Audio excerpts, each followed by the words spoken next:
I'll say a couple things and I'll answer your questions. Hear ye, hear ye.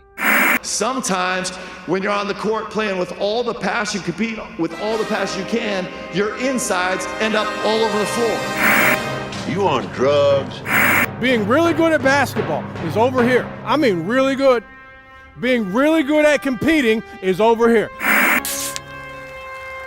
Typical day, Auburn basketball player.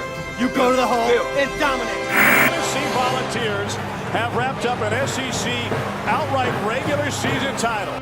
And you've been beat, well, not once, but twice. And the Alabama Crimson Tide will roll into the Final Four. We are playing college basketball. Listen to the crowd at Bud Walton Arena.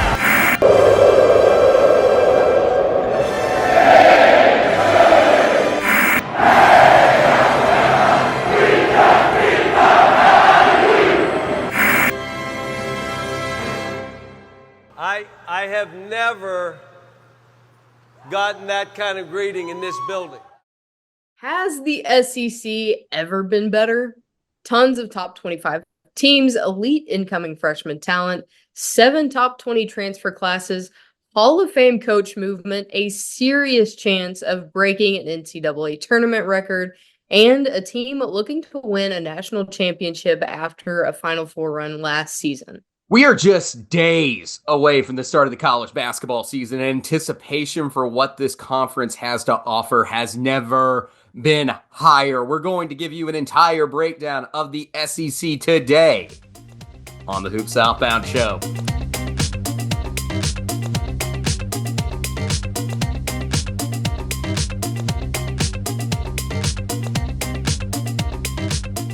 An enormous amount of money got spent this offseason in the transfer portal. The investment that the SEC as a whole has made over the years to basketball is arguably putting in its greatest product this year right now. Maddie, just how strong do you think this conference is this season?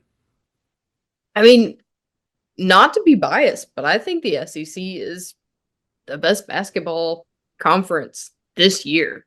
And, you know, there's a ton of ways people can probably poke holes in that. But, I mean, we've got 9 of the top 25 teams in one conference. And it's not like those conferences that have 18 plus teams in their conference. I mean, we do have 2 more this season, but at 16, 9 out of 16 is a solid percentage. Yeah, it definitely is. And you talk about 9 teams making that AP top 25. That's Alabama, Auburn, Tennessee, Texas A&M, Arkansas, Texas, Florida, Kentucky, and Ole Miss all made the top 25. The Mississippi State also received votes in the preseason poll by the AP voters, but it's not just the voters who are big on the SEC this season. You know, when you also look at like other areas, KenPom is big on the SEC. Auburn and Alabama are in the top 5, and then Tennessee, Texas A&M, Texas, and Arkansas all made the KenPom top 25. It's the first time. Get this, it's the first time the SEC has been picked in KenPom as the number 1 conference in basketball, surpassing the Big 12, which has been the best conference in basketball for a while. I don't know yet if that's going to be true, but like the early season metrics even agree with this, which uses the data over the last 5 years and all the information that's been provided this offseason to KenPom, and they like the SEC a lot. And the Big 12 has been the dominant conference for a while. And then we can also sit here and we can have a discussion about the NCAA tournament this season because it is big. Last year I was sitting there, I thought like 8-9 teams might get in. Lenardi, which not my favorite bracketologist of all time, but Lenardi has 10 SEC teams in his preseason bracketology. The record's 11. Just let that sink in there for a second. The record is 11 by a single conference back when the Big East did it. Maddie, this is absolutely ridiculous when you look at this. It's an exciting time for basketball here in the SEC, and this just electrifies it even more. Like, we know this conference has been growing. We've talked about how much better each of these teams are getting every year, but the fact that now the numbers and the analytics are behind us as well just adds a little fuel to the fire. Let's talk about also just a little bit about the preseason All-American poll that CBS put out. They had 4 SEC players in the CBS preseason All-American list. First team was Mark Sears. Second team was Johni Broome. And then third team is Johnell Davis at Arkansas, who just transferred into the Razorbacks, and Wade Taylor at Texas A&M, all getting national recognition from one of the biggest media conglomerates, one of the biggest media outlets in college basketball, putting their list together. And those are 4 players I'm pretty big on are going to have a good year here in the SEC. Maddie, any of those? Yeah, I mean, I know the players stand out to you, but like, what do you think about like this 4 being selected? Do you think anybody else deserves some recognition from like consideration for an All-American as the season goes on? Yeah, I think once we get past preseason, we start to see some of these teams kind of form, especially the ones that have had a little bit of movement in either the transfer portal or, you know, players leaving and making space for other players to step up. I think we'll see more and more names pop up in the SEC because, like we always say, it's not going to be just one player that's going to make the team. You're going to have several of these team kind of role players that are going to step up and back these Mark Sears, Johni Broomes, Johnell Davis, and Wade Taylor IV that are going to get some recognition later on in the season after, you know, they prove that they're there to do the same thing, and that's win. Yeah, I mean, Zakai Ziegler is an excellent basketball player on Tennessee. He's one who's not getting a lot of talk. Then Chaz Lanier is another huge transfer that we're going to talk about here in a little bit. Not making an All-American list from CBS either, but like those players have a chance. They have an outside chance to get a lot of recognition this season as well. But boy, we were talking about, there's some really good teams in the SEC this season. Let's go ahead and talk about some of the players that are the teams that we're both big on this year. Yeah, there is no shortage of good teams. As we mentioned, 9 out of 16 in the SEC are top 25. But let's take a look at the 4 teams that we agreed on to put in our top 4. Yeah, and we put this in various orders. We were all a little bit different on where we had certain teams, but we both had Alabama as our number 1 team. How could you not be excited about Alabama basketball this season? You know, if you're not an Auburn fan, of course.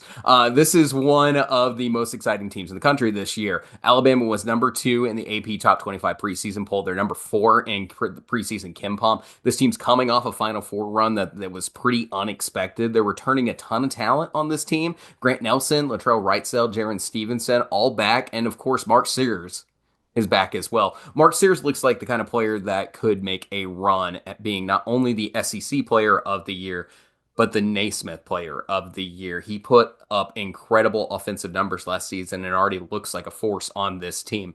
Then Alabama was successful in the transfer portal as well this offseason. They addressed a key area of improvement in the front court, bringing in Clifford Amore, and that's going to allow Grant Nelson to play more in the 4 spot where he naturally plays his best. They've also brought in Chris Youngblood and Houston Malott, who both shot over 40% from 3 last season. And yeah, Nate Oats likes to shoot the ball, man, especially from deep. And then finally, this team has NBA talent depth. Alabama had a very successful recruiting class. Derrion Reid, Aiden Sherrill, Nas Cunningham, and LeBaron Filan are all 4 or 5-star prospects on this roster. They're all going to be looking for some playing time. The Tide are talented, deep, experienced, and return the core of the team. This is a very exciting basketball team. Maddie, what are your thoughts on Alabama real fast? I mean, like you said, we've both have them ranked as number 1 after an electric season last year and, you know, one for the record books when it comes to the NCAA tournament and their first Final Four run. The only thing that you can get from this team is excitement. Like, I don't think anybody is looking to chop them down. The biggest thing here, like we've mentioned time and time again, is going to be their defense. But I think we filled some of those holes in the transfer portal, so I'm excited to see what Nate Oats does to kind of build on the momentum from last season. And not to mention some adjustments on the coaching staff as well to help out with that defense to improve it this season. Like I said, in our Alabama preview, it's not a matter of is Alabama's defense going to be better? It's going to be a question of how much has it improved and is it championship level on a national stage? That's going to be the question with Alabama this season. All right, and so we were both different on our number 2 team. My number 2 team was Alabama's biggest rival, and they also look like a team that's going to be on the map this season in this conference. I know Matt Norlander doesn't think much of Auburn this season, but I do. And Auburn fans, I know you haven't liked me at time, but they got a lot of things going on for them that need to be paid attention to. This team is returning 7 players from last year's roster, and they got important ones back. Chad Baker-Mazara is back for Auburn, and Bruce Pearl gave us a lot of positive indications about him, going so far as to suggest some NBA-level talent. Then, of course, Johni Broome is back for Auburn, and he looks like he will be among the nation's elite players in this sport again this season. He has been one of the league's most dominant big men for a while, and he looks like he's going to be there again this year. And then Denver Jones, Dylan Cardwell, Tre Johnson, Chris Moore, and Adrian Scott are also all back for the Tigers. Then this team added some solid talent, and they didn't really need to get that much out of the transfer portal this offseason. Ignore that transfer portal ranking. There's no need for the volume like a lot of teams needed. The biggest pieces that they're adding are to this backcourt, and that's JP Pegues. Pegues is an all-conference experienced guard out of a solid Furman program. He's 6'2", 165 pounds. He's from Nashville, Tennessee. Played his last 3 seasons at Furman, where he averaged 18.4 points per game, 4.3 rebounds, and 4.8 assists per game during his junior campaign. Pegues was on that Paladins team.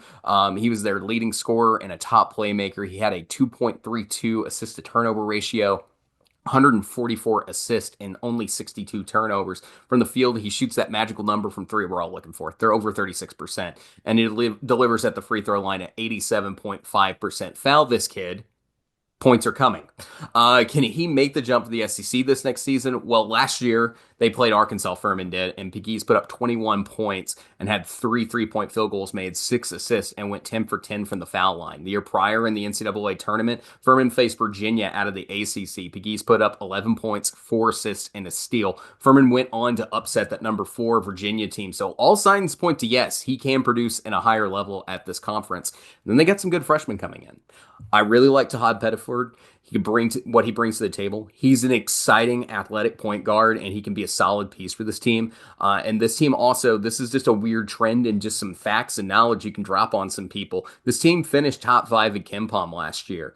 You know, in the history of KenPom, only one other team lost in the first round of the NCAA tournament and still finished in the top 5 in KenPom. That was the Virginia Cavaliers, who lost to UMBC. And I'm not sure, but the 2014 Duke and 2023 Purdue teams might be the only other ones that finished top 10 in the same situation. Do you know what all those teams have in common? The next year, they all played in a national championship game. I'm not saying that's where Auburn's going, but they have some upperclassmen with some unfinished business and a lot of players who were on the team that lost to Yale last season. They had to sit there with that chip on their shoulder off season. Let's see what they can do with it. Very exciting team. Auburn is one to watch this year in this conference. Definitely. So another team that we both agreed are one of the best, the Vols from Tennessee, are coming off of one of their best seasons of college basketball. They did lose some major pieces in Dalton Connect and Jonas Aidoo, but are returning some major pieces as well. Looking at Double Z, Chris Gainey, and Jemai Mashak. And they've added some great additions from the transfer portal. Chaz Lanier and Darlin Stone-Dubar have the number 14 transfer class in the nation.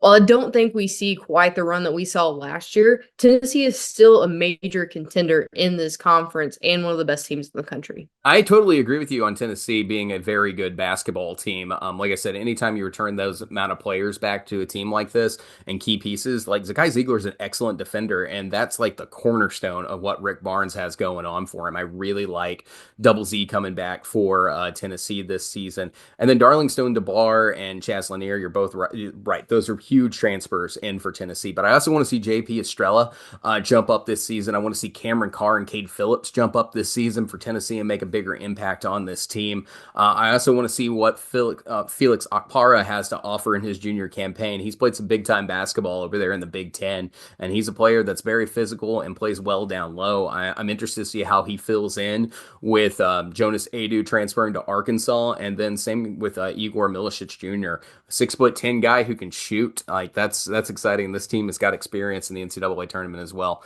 Nearly 470 minutes, and this team combined for Division I minutes played over 16,000. A lot of quality minutes here played at a very high level in basketball for this Tennessee team. Definitely so. So don't sleep on Tennessee, even though we saw their best player and probably the biggest player out of the SEC last year go to the NBA. Nothing to turn your head at. Absolutely not. not at all. Yeah, they should still be a team that you circle on your calendar to make sure and watch whenever your team plays them, because it is going to be one that you may have to take some anxiety medication before it starts. That's one way to put it, certainly. All right. Next up, we have Arkansas, not just us being homers, but this team was a team we had no clue what was happening at the end of last season, and led to one of the most hope-filled fan bases with the addition of Coach Cal coming into this program.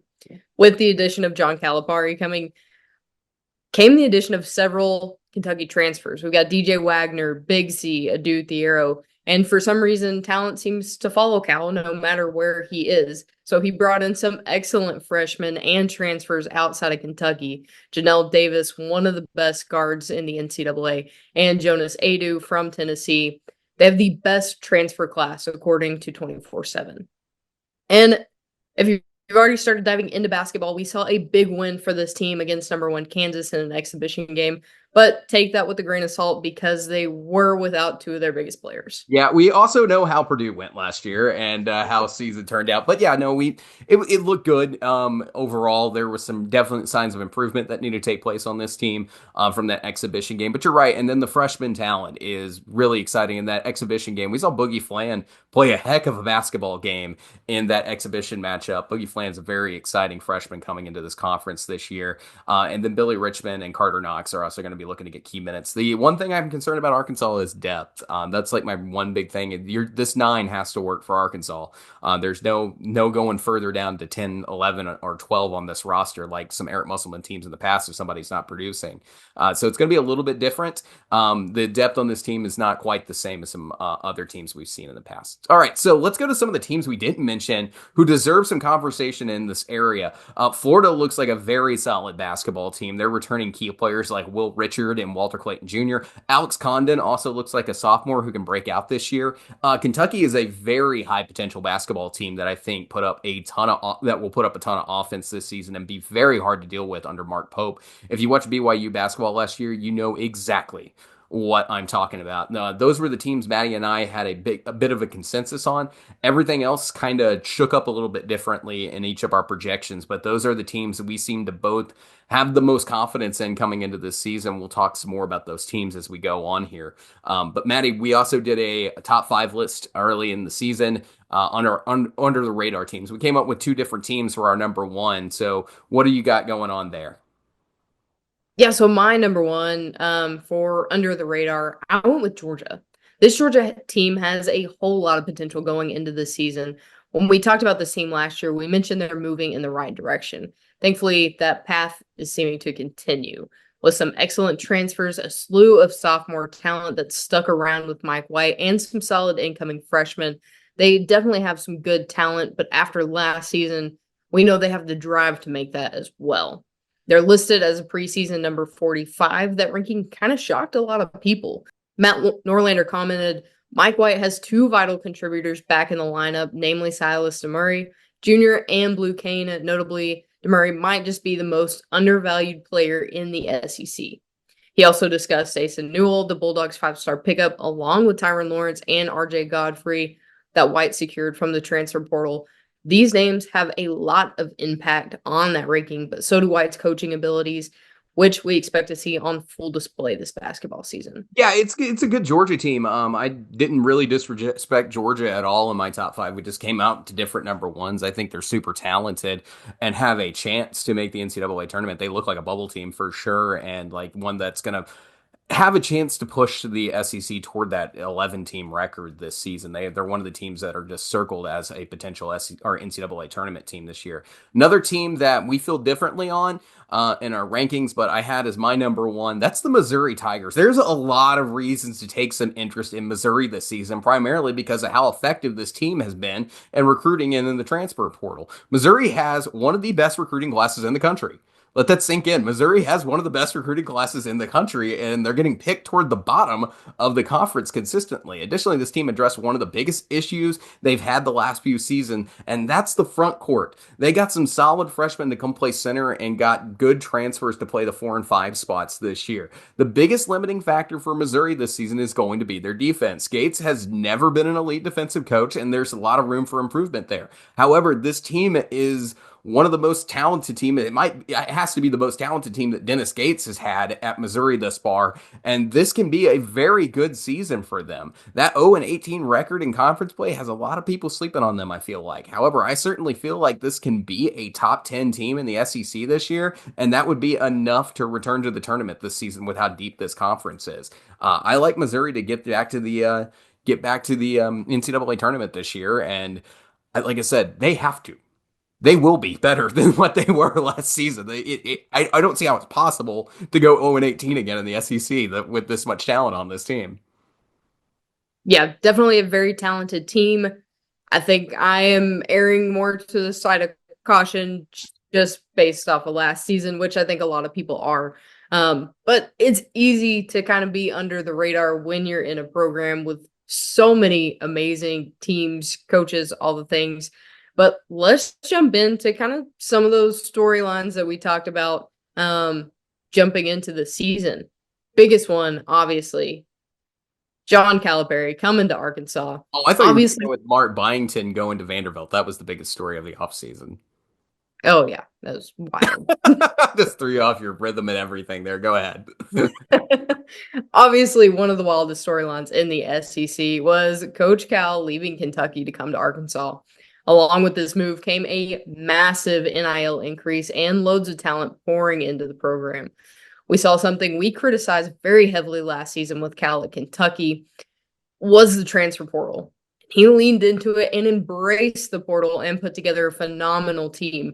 I mean, in that situation, you had one player who wasn't even on scholarship, so you probably couldn't just rely on freshmen, but hopefully it is something that we'll see be a little bit more impactful in Cal's program moving forward. Yeah, I hope he's successful this season, not only as a Razorback fan, but I would like to see what happens when he embraces the transfer portal a little bit more heavily, because we just never seen him use it like this. Like, while he was at Kentucky, he was very much still going on with the one and done system. But I'm trying to separate these, but I'm going to mention it because our next big storyline is that Kentucky.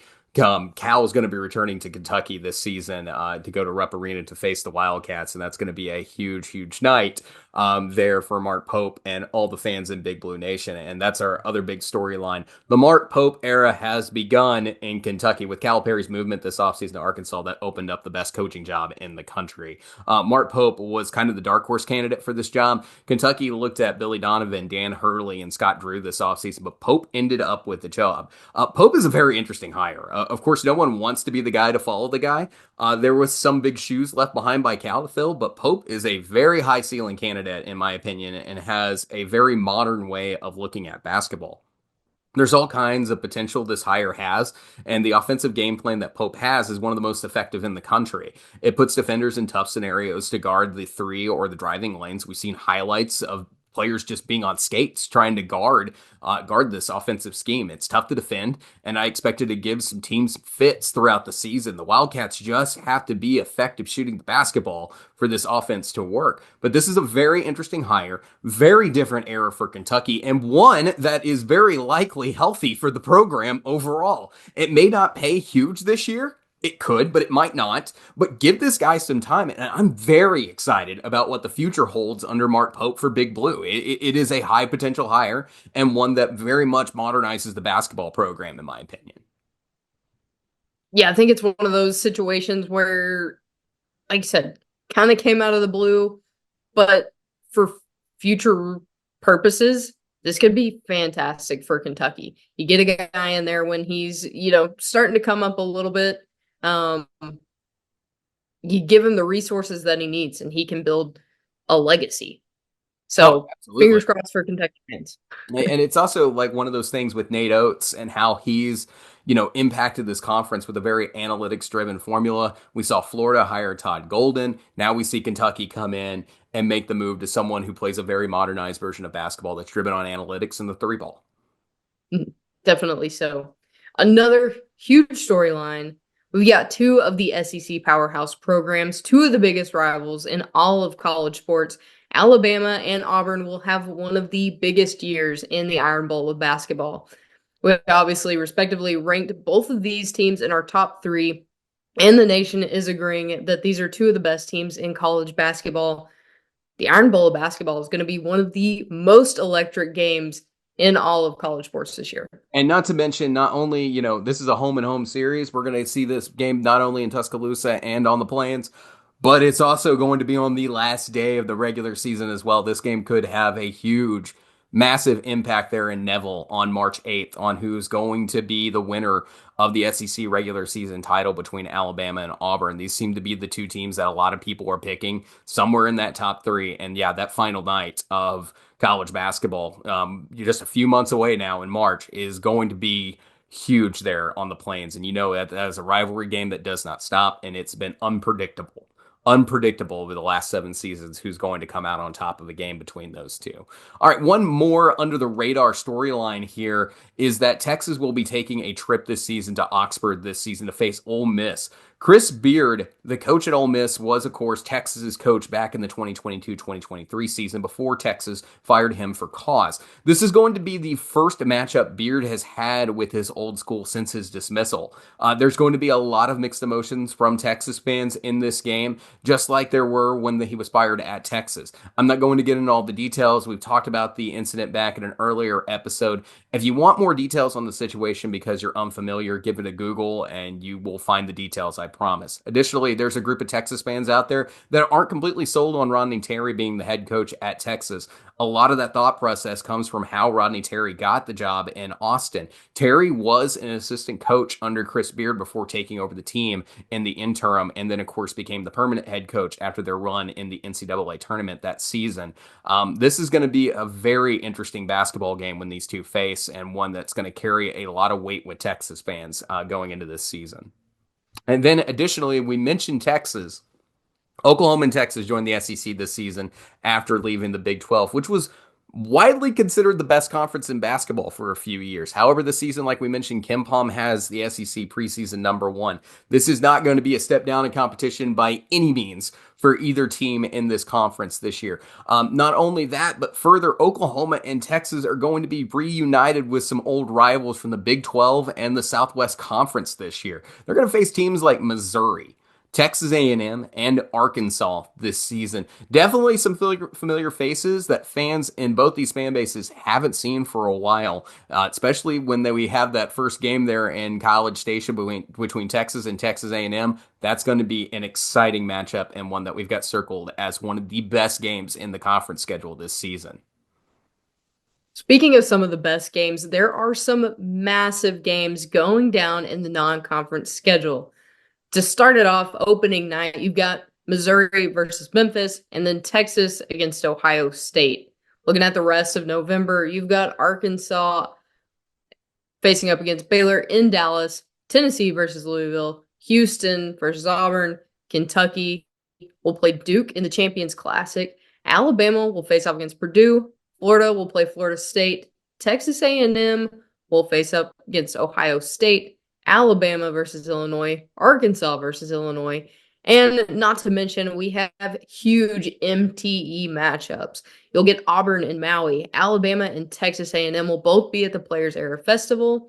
Oklahoma will be facing up against the battle for Atlantis, and there are several more to keep track of. Yeah, let's just keep it going here just a little bit. Then in December, Arkansas and Tennessee go to New York for the Jimmy V Classic. Texas plays UConn. Texas A&M will face Texas Tech. Florida versus North Carolina. Auburn versus Ohio State. You'll also have rivalries like Kentucky versus Louisville. Oklahoma versus Oklahoma State. Alabama versus Creighton. If you know, you know. South Carolina versus Clemson. Missouri versus Kansas and Illinois. Then Memphis is getting both the Mississippi schools. Auburn's going to be facing Purdue. And then, of course, at the end of December, right before we get ready for the holiday break, it's going to be the CBS Sports Classic with Kentucky facing Ohio State, which includes transfer Aaron Bradshaw, who used to play at Kentucky, going to Ohio State. We're going to see some incredible basketball throughout the course of this non-conference schedule. It is absolutely wild how good it's going to be from beginning to end in SEC basketball this season. Definitely so. There are going to be some big names, big teams, and some of those big names are on our players to watch list for this season, David. Let's start out with our player of the year favorites for sure. I'm going to start with the number 1. You'll take the number 2 guy, and then I'll just tag along with the number 3 just to work this out. But let's start out with Mark Sears. I mean, who did not think that Mark Sears is going to make this list at 21.5 points a game last season, shooting over 40% from 3, and was just a massive piece of what Alabama had going for it throughout the NCAA tournament to have a chance to get a run into the Final Four. Mark Sears is back. He did some NBA Combine time. He's getting a lot of national attention right now. And if Alabama is one of the best teams in the country, he's certainly got a chance to be the best player on the best team is how a lot of people are looking at it right now. And it's always great when a hometown kid gets to represent his in-state school like this. Mark Sears, of course, growing up in Alabama. It's an exciting time. He's one that definitely stands out as a player of the year favorite. Yeah, I mean, we love a rivalry, though, so it's almost fitting that our number 2 player comes from Alabama. Of course, we're going to talk about Johni Broome from the Auburn Tigers. 16.5 points per game, 8.5 boards, 2.2 assists, and shoots 54.8% from the field. Johni Broome, an absolute powerhouse in the front court. Came back to Auburn. A lot of people were kind of shocked that he didn't make his run to the NBA just based off of his phenomenal season last year, but he is definitely the leader on this Auburn team. And, he's that guy that without him, not sure where Auburn would be. So definitely a lot of pressure on him, but can easily say he is one of the favorites in the player of the year run for the SEC. Another player getting a lot of national attention as an All-American candidate for this season, for sure. And then last year, we had a player that we were both big on. Didn't quite live up. Dalton Knecht was the guy who took the title, but we both like Wade Taylor again here as a candidate for player of the year. 19.1 points per game, 3.5 rebounds, shot 32.5% from 3 last season. He is a huge usage rate piece for Texas A&M. As he goes, Texas A&M normally goes as well. He's one of the most impactful players in this conference, and Wade Taylor this season is another player that I'm just like, you got to look out for him any given night when he can go off for 40 points or something crazy for this Aggies team. Him returning for Buzz Williams this season is just a key piece, and he's probably one of the most valuable pieces on any team when it comes to who he is and what his role is on that team. For Texas A&M to be successful, Wade Taylor is going to have to be successful this season. Another player getting some national recognition this year. But those are our 3 that we're biggest on player of the year. There's also some transfers out there that are going to get some conversation as well. But before we get to some of the top end transfers, let's talk about some of these freshmen, because boy, the SEC got a lot of good freshmen coming in this season. A lot of 4-stars and upper-end 5-star players. As it comes in on 24/7 Sports, these players right here, Derrion Reid, Tre Johnson, Asa Newell, Carter Knox, Boogie Fland, and Anor Boating are the top 6 freshmen coming to the SEC this season. Really, really good players, all of them in the top 50. Maddie, who stands out to you on this list? I mean, obviously we kind of talked about it a little bit earlier with the Kansas exhibition match, but Boogie Fland just absolutely went off. He's got some star power behind him. He is one of those guards that, can almost use like a Swiss Army knife. He can be all over the floor. And I think he is going to be very, very good for this Arkansas system, where he's got some guys that can lead him in the right direction, but he can also put his own kind of style and spin on things and use his talent to stand out because of how new this team and the structure is.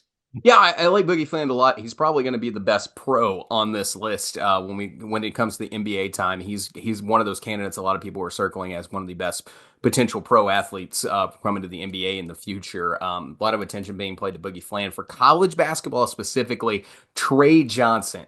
to me on this. Number one player come to the SEC this season. He's in the top 5 in incoming freshmen to this year. Tre Johnson can light it up from all over the floor, from the 3, from the mid-range, anywhere on the floor. He's a very talented basketball player, and he's going to be a big part of Texas's offense. Out of all the players on this list, there's going to be some excellent pros on this list, but Tre Johnson to me looks like he's going to be the best college player on this list because of the role that he's going to play on Texas. He's going to have to produce a lot of offense for that team to be successful, and I think he's going to be a big part of that. When I look at the rest of this list, like I look at Derrion Reid, and he may see some starting minutes. He may see some time coming off the bench. It's going to be a little bit of a mix for him at Alabama. Asa Newell is kind of the same way, or Asa Newell should be a big piece for Georgia. He might be somewhere in that mix as well. And Noor Boating also would probably get some pretty good minutes from Missouri. But Tre Johnson, to me, has the most significant role carved out for him in all likelihood for Texas next season. But yeah, this is an excellent class of players here, and some very, very talented basketball players coming to this conference. Definitely. And you mentioned some of those transfers we're going to get some love too. Some of them have some familiarity with the SEC already, but let's roll through the list. The top transfers in the SEC this season, looking at Jonas Aidoo, Johnell Davis, Chaz Lanier, Clifford Amari, Darlin Stone-DeBar, and Zurich Phelps. Yeah, Jonas Aidoo and Johnell Davis, I don't think we need to get too into the weeds. Like, they both went to Arkansas here. They're both high production players with good usage rates, players that we expect to see a lot of minutes for this Razorback team this season. And then, like we were talking about, like for points per production, and when we were doing our Arkansas season preview, like they're going to see some minutes. Like, I'm talking 25 plus minutes average probably between these two guys, and over 1,000 points combined between the two of them last year, if I remember correctly, when we did that preview. But they're high impact transfers for this team. Very, very significant players that are going to be here, and they're going to be a big reason for Arkansas' success this season. Maddie, anyone standing out to you here on this list? I mean, we did our Tennessee preview video. Chaz Lanier, we're kind of looking at him as possibly being the next Dalton Connect. So I'm excited to see how that transpires over in Tennessee. If Rick Barnes is able to kind of take another mid-major level player and just make him an absolute powerhouse in the conference. And if anybody's got the ability to do it, it's Chaz Lanier. Had an excellent season last year. So I think moving forward, he's going to be the guy for Tennessee. I like that pick a lot. Chaz Lanier is definitely one of the better players out there. Another big impactful player is, of course, Clifford Amari. Clifford Amari, we were talking about like the impact in Alabama's front court. This is an excellent defender and someone who's going to help get a lot of rebounds and fix the front court issues for Alabama this season. He's going to be big on the defensive end, and then he's going to help open up Grant Nelson's game a little bit more to the way that it was functioning in that North Carolina game. Very excited for what Clifford Amari has to offer for Alabama this season. All right, Maddie, so we've talked about freshmen. We've talked about transfers. Let's talk about some of these players that are already on rosters and we're familiar with, but just maybe the entire conference hasn't gotten to know yet. The guys who are going to have sophomore breakouts. Now, obviously, for the rules that I listed when I did the one that I released on Twitter, I eliminated guys like Colin Murray-Boyles, who already basically broke out in their freshman season. So Josh Hubbard and Colin Murray-Boyles won't be here on this list. So let's talk about 3 guys that me and you put together on this list that we think can have a breakout season this year. Alex Condon out of Florida, DJ Wagner out of Arkansas, and then Jaron Stevenson at Alabama. Maddie, let's go. I'll go ahead and get this started. Alex Condon's my player that I think is the best chance of breaking out this season. When I look at this Florida team, and I look I'm going to start with what they lost and why it's a big reason why I think Alex Condon could have a huge year this year for Florida. Tyrese Samuel averaged 13.9 points per game and 7.4 rebounds, and he ended up graduating. He's out of eligibility to play college basketball anymore. And then also out of this front court, Micah Hanlogden's on medical redshirt this season for Florida. So there's a big hole here that could be filled up in that front court. And Alex Condon last year as a freshman averaged 7.7 points per game and 6.4 rebounds. He was very effective. He played some international ball this offseason, then also added some strength, got fitter, and he's just got this potential to add to this Florida front court production that was very effective last season. He could be a big part of it. He had, like I said, a very successful international season this summer. He's coming back to this Florida team, and I think he can have a huge year this year for the Gators. What are your thoughts here on these breakout players?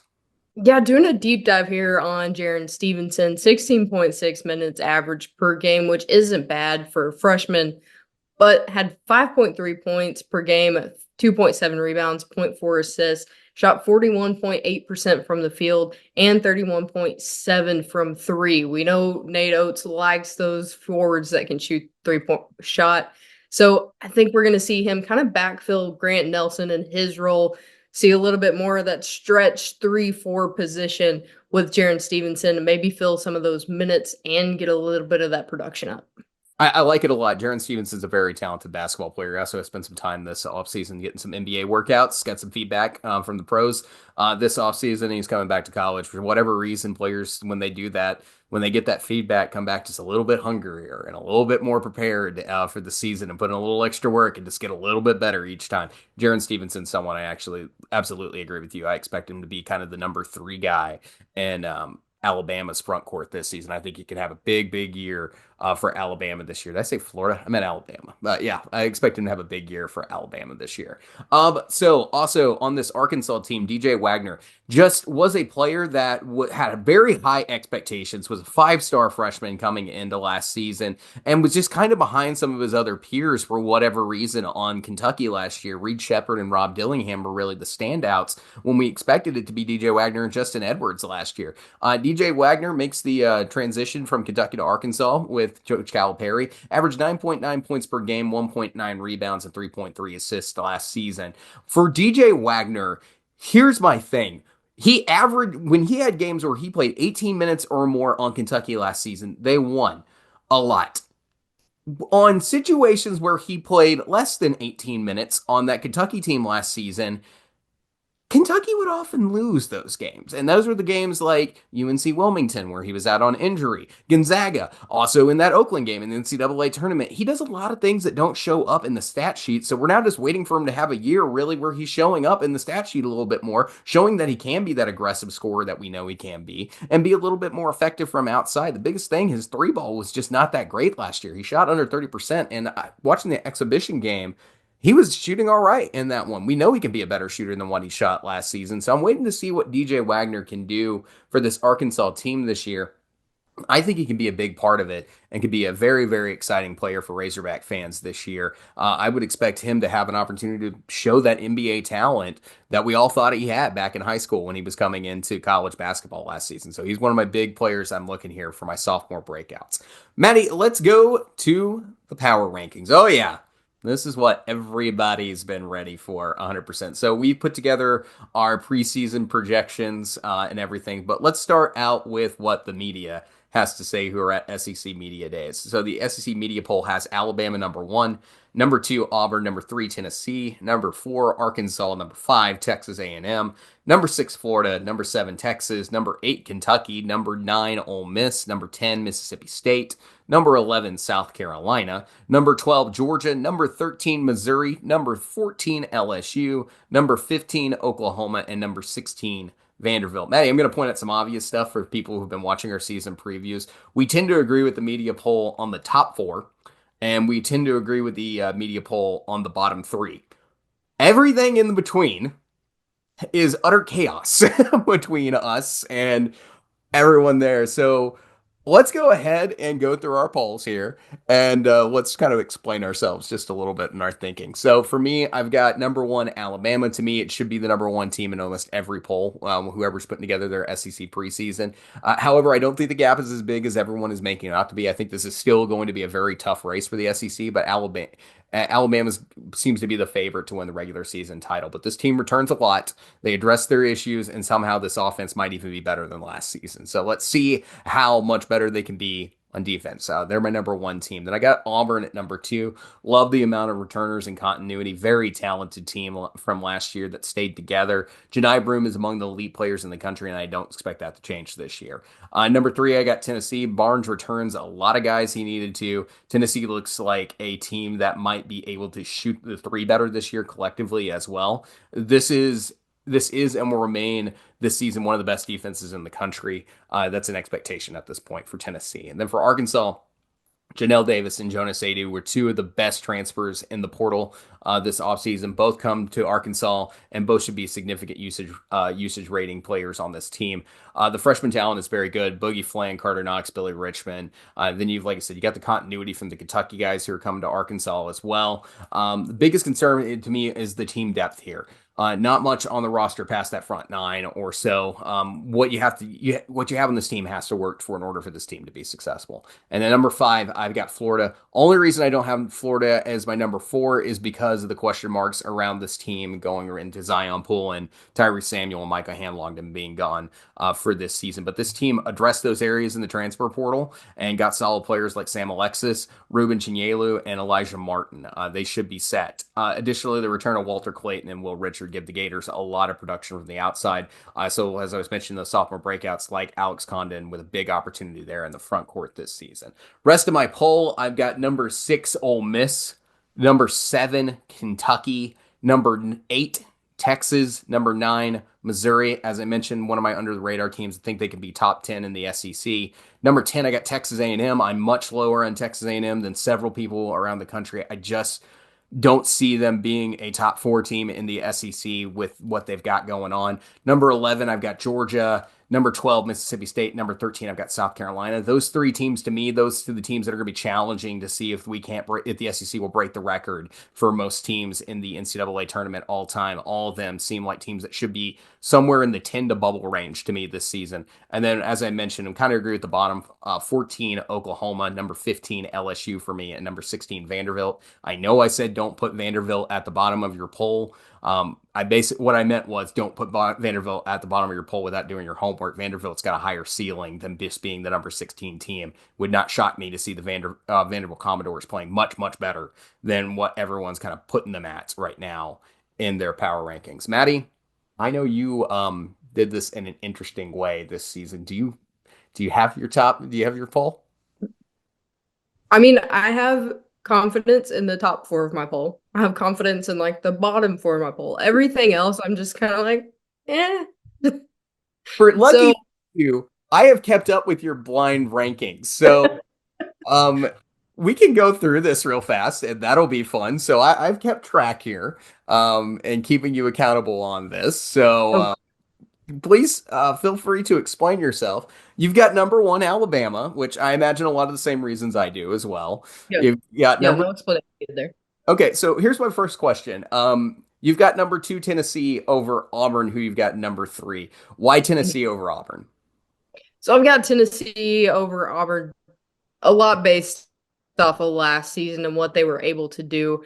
And then some major returners, like we talked about. You got Zakiya Ziegler, you got Jemai Meshack, you got Chris Gainey coming back, and then you have some excellent transfers coming in as well with Chaz Lanier and Darlin Stone DeBar coming in. I just feel like the backcourt matches up better with Rick Barnes' system than the backcourt of Auburn. We do have Johni Broome and CBM back for Auburn, but we just saw almost the same roster and they weren't able to get it done last year. Okay, that's fair enough. You still got them top 3 in the SEC. I don't think that's a disrespect thing to Auburn. I think it's just liking Tennessee a little bit better. All right, number 4, we both have Arkansas at number 4, so does the SEC media poll. You're bigger on Kentucky than the SEC media poll or than I am. Why do you have Kentucky at number 5? My blind rankings. This is why I have Kentucky at number 5. It was either to put them at number 5 or like number 12. And I figured I would get so much hate for number 5, I bullied myself into. Or for number 12, I bullied myself into putting Kentucky at 5. Okay, do you think they could be the number 5 team in the SEC? I mean, it's possible. I think if I were to completely rework this, I would have them somewhere in the 8 to 10 range, realistically. Probably closer to 8. And then maybe move Florida, A&M, and Texas up. Okay, so SEC media poll, obviously, like Texas A&M. You've got them 7. That's one we did early in the season. What are your thoughts on Texas A&M? Do you think they're going to be better, or like do you like them being 5 in the SEC media poll, or do you like them where you have them at number 7? How do you kind of view Texas A&M? Yeah, I like them at 7. Even if, like I said, if I bumped everybody up and moved Kentucky down, I could see them at 7 or 6. My reasoning, Wade Taylor the fourth. I mean, do I need to say anything more? Well, I mean, like if it's just him, like that to me just becomes like a little bit more chaotic, in my opinion. Like it's not chaotic, but like Is there anything that's not chaotic about this poll right now, David? fair enough. Fair enough. I'm just saying, like with Wade Taylor out there, if you become too dependent on Wade Taylor, defense is center on that, and we kind of pointed out some of the shooting issues on Texas A&M. But like, I get what you're saying. A lot of people are big on them, and I think I agree with you. Wade Taylor is a big reason for that. You kind of agree with everybody. They have a ton of returners. Really, the only piece you're missing is Boots Radford. They made up some of that ground in the transfer portal this season. So I think you look at, that returning class along with some incoming freshmen, along with some of those transfers, and Buzz just kind of trying to keep it moving throughout the years. We've seen him get a little bit better each season. So I think if he stays on the same track, you've got a very similar setup in the team, and you fix some of the holes with the transfer portal, A&M could make a good run this year. Okay, I get it. So obviously I got your number 9 here at Georgia. You got Texas, then Georgia at number 9. Georgia was your number 1 under the radar team. You got South Carolina at 10. Now I'm a little bit lower on South Carolina. I've got them a bit more of a bubble team. SEC media poll tends to be right in the middle between both of us. Why are you leaning so high on South Carolina being there? Do you just like the team that much, or do you think that, what are your thoughts? Yeah, they've got some good returners. Unfortunately, lost some of their better players, but we saw them, Lamont Paris, take this team really, really far with not a lot of talent. They've got some talented pieces moving in the transfer portal, got some SEC players from the transfer portal as well, and some great freshmen coming in to bring up that talent. So I think if you mix Lamont Paris's program structure and just his talent as a coach with some talent on the floor, we're going to see South Carolina in a better position than I think what people are expecting. I will give South Carolina this: having Colin Burrows back for another season doesn't hurt anything. Definitely one of the best freshmen in the SEC last season. All right, you've got Ole Miss at number 11. That's not wild. I've got them much higher than that, and then the SEC media poll actually has them kind of in agreement with you a little bit more at 9. We've talked about Chris Beard being excellent in year 2. What are your thoughts on putting Ole Miss that low? Another blind ranking consequence of my blind ranking, but also, we had that talk last season of how fantastic Ole Miss was, and everybody started ranking them. They hadn't played anybody. Once they started playing more difficult teams, they just weren't there. Which, I think they're going to be better than they were last season. But also, you got a lot of good teams in the SEC. Okay, so there are several that are in front of them. Okay, so to me, this would be the bubble point right here. So you would have Ole Miss as a bubble team. Is kind of your thoughts on the NCAA tournament? Yeah, I think so. Okay, so then you got Missouri at 12. I won't go into detail on that because you're kind of in agreement with the SEC poll there. Same with Mississippi State. You're on the lower end, but somewhere in the agreement there with the SEC media poll. And I've got Mississippi State basically in the same spot. I've got them 12. Then we are in agreement as well with the bottom 3. You got Vanderbilt 14, LSU 15, and Oklahoma 16. Just a different order. The reasons are obvious there at the bottom. It's just kind of what your faith is at with everything on that. So on how you mix it. But yeah, we definitely detoured a little bit here with the SEC media poll, much more than we did last year. I feel like last year, I felt like it was, I did not like how close our poll was to the SEC media poll. And I was sitting there going, this is going to go horribly, horribly wrong. Because anytime you're that close to the media poll, you're wrong. And it did. Yeah, and it did. We were way too close last year.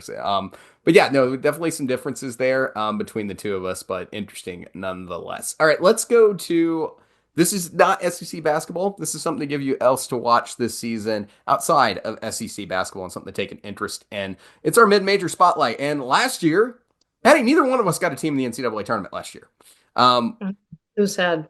I came so close. We were both really close. Both our teams were either, I think they were either both at least in the semifinals of their conference tournament or in the final. And they just did not win the game that they needed to win to make the NCAA tournament. We were like, that's it. How does this happen? All three of us. We had Max on here as a guest. His team didn't make it. Like none of us. So I'm giving us a C- for last season just because we got teams really darn close, just could not break through on that. Of course, I think I gave us a B plus the year before when you had UAB who went to the finals in the NIT, and I had Furman as my mid-major spotlight team for making the round of 32 in the NCAA tournament. So we had a pretty good year 2 years ago. Last year we came close, but just couldn't pull it off. It's the only reason I'm not giving us an F is because of how close we came to getting it right. It was just like, but let's go ahead and let's give our mid-major spotlights for this season. I'll go ahead and lead us off. I'm going to go with my hometown team, and that is the Little Rock Trojans. Preseason polls love the Trojans down in the OVC. They return KK Robinson, Little Rock native. He played for Arkansas, played for Texas A&M. Last season, he had 15.6 points per game, along with 33 steals, 17 blocks, and averaged 5.6 rebounds per game. KK Robinson, he looks like he might be potentially the OVC player of the year. Darrell Walker, coach there at Little Rock, former Razorback, is also very big on him. And then Little Rock's also got a transfer guard, also from the SEC, and Mwani Wilkinson from LSU. Very good player coming from LSU, just did not see the minutes under McMahon last season. When you look at his numbers from LSU, yeah, they're just not huge, but he's a talented player, and he's got experience playing in the college basketball level. I like Little Rock. I think they're a team that can do something. They were in the they won the conference regular season title last year and finished second in the OVC tournament after losing to Morehead State last season. Morehead got a pretty good jump on them in the OVC tournament. I'm going to go ahead and pick Little Rock to make it back to the NCAA tournament this year. Okay, I like that pick. I considered them as well, but since I picked them last year? You picked Arkansas State last year. You're getting your Arkansas teams mixed up, which would still be a good pick this year as well if you went Arkansas State. I don't know. I think I wanted to pick Little Rock last year, and you told me I couldn't. No, I didn't tell you couldn't pick Little Rock. You picked Arkansas State is who you picked last season. I know, but Little Rock was on the board somewhere. I don't know. I've slept a lot since then, David. Obviously, my memory's not great. I can't even remember my preseason poll. So, who's your mid-major spotlight this year? I am going with Boise State. They are predicted to win the Mountain West. Two of the best interior players in college basketball with Omar Stanley and Tyson Degenhart. Looking at Omar Stanley, averages 12.7 points per game, 6.6 boards, and 1.5 assists, and shoots 53.7% from the field. Was playing at St. John's, came to Boise last season, averages 26.4 minutes per game, and shoots 32.8% from three. So solid player, especially at the forward position. Great numbers to have. I think this is going to be a solid team that we may be able to see them take a run in the tournament. Okay, so this comes the question. So Boise State's definitely made the tournament recently. So this is a little bit more of a safe pick. So I'm gonna make you give me a little bit more. Does Boise State win a game in the NCAA tournament this year? Do the weird bubble games count? If they're an 11 seed, they're in 11-11 versus first four game. Yeah, I'll count that. Then yes, we'll go for it. So they will win. I think they will to solidify their spot. Okay, so you are going with Boise State will win a game in the NCAA tournament this season. All right, I just want to check because I want to make sure I'm right before I say this.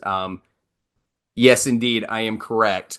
Boise State has never won a game in the NCAA tournament. So you were expecting the Broncos to make program history this season. That is your big money guess on let's do it. Yeah. Why not? Yeah. See, I'm not doing that with Little Rock because I think they're going to be like a 15 or 14 seed in the NCAA tournament. So could they upset somebody? Sure. They're going to have to light it up from 3 if they do that, but I expect them to make it at least, is kind of my guess for Little Rock. All right, guys, if you have not already, please like and subscribe to the Hoop Southbound Show. We greatly appreciate having you guys here. Guys, I'm going to ask you this also, if you've been watching us throughout the course of the preseason, for all you folks who have been here when we started the show 2 seasons ago and before it was even on YouTube, for you guys who are just listening back when it was pure podcast form and not on the YouTube channel yet, we didn't start that until conference play in our first season. We are very close right now to getting to 1,000 subscribers. And that is a huge number on YouTube. And we ask you guys, if you can, if you enjoyed the show and you really enjoy it and everything, send it to a friend. Send it to anybody, because when we get to 1,000 subscribers, there's a lot of doors that open for us on YouTube, and we greatly appreciate if you guys can help us get there. We're very, very close right now, and we would love that to happen this season. We thank you guys so much for loving and supporting, liking, subscribing, commenting on this show. We love having you guys here. We really do. But yeah, just take your friend's favorite basketball team, send them the season preview. It's like, hey, you should check these guys out. That would be huge. Yeah, anybody that you can get to subscribe, we're so close, and we would greatly appreciate it if we can get there. But for you guys, we're going to be back talking opening day of college basketball here very, very shortly in the first week of the season. It's here, folks. Our next one, we're talking actual basketball and not just season previews for the first time this season. So guys, please like, subscribe, comment about how your favorite team is going to do this season. What do you think of some of these player projections and our picks for our preseason accolades here in the SEC? And we'll catch you guys in the first episode of actually talking basketball this season. See you guys soon. Thanks, guys. Have a great week.